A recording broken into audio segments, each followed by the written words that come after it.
Inilah kisah lelaki yang doanya tidak diangkat ke langit selama 40 tahun hanya karena merasa sempurna. Dahulu di kalangan Bani Israel, hidup seorang lelaki bernama Uzair Al-Khatib, seorang yang rajin beribadah, sering membaca Taurat, dan terkenal sebagai penulis mushaf. Orang-orang menghormatinya, dan ia terlihat sebagai sosok ahli ibadah yang sempurna. Namun ada satu perkara yang tersembunyi dalam hatinya. Ia merasa dirinya lebih baik dari orang lain. Ia tidak mengucapkannya, namun merasakannya dalam diam. Uzair tertidur dalam kelelahan setelah menyalin lembaran-lembaran Taurat. Di tengah malam ia bangun untuk berdoa, namun ia merasa doa-doanya berat, tidak mengalir dan hatinya hampa.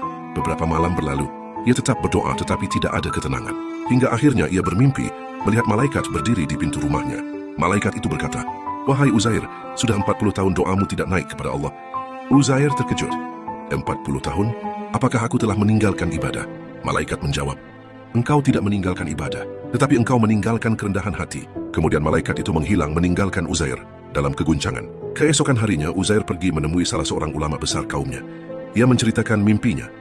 Sang ulama menatapnya dengan lembut dan berkata, "Wahai Uzair, ketahuilah bahwa amal baik dapat terangkat oleh dua sayap, keikhlasan dan kerendahan hati. Jika salah satu patah, amal itu tidak terbang.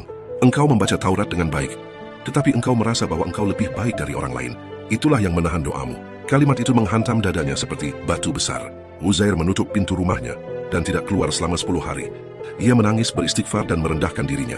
Ia berkata dalam sujudnya, "Ya Allah, jika selama ini aku merasa lebih baik dari hamba-hambamu, maka jadikan aku yang paling hina di hadapanmu." Hari ke-10, ia tertidur sejenak sebelum subuh. Dalam tidur itu ia melihat malaikat yang sama muncul kembali. Malaikat itu tersenyum dan berkata, "Wahai Uzair, sekarang doamu telah diterima kembali, karena engkau telah menghancurkan kesombongan yang tersembunyi dalam hatimu." Sejak hari itu, Uzair tidak pernah lagi memandang dirinya lebih baik dari siapapun. Dari kisah Uzair Al-Khatib, para ulama mengambil 3 pelajaran.